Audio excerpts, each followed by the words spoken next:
ولقد يسرنا القرآن للذكر فهل من مدكر. بسم الله الرحمن الرحيم.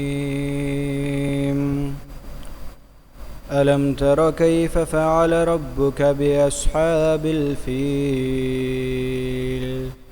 ألم يجعل كيدهم في تضليل وأرسل عليهم طيرا أبابيل ترميهم بحجارة من سجيل فجعلهم كعصف مأكول.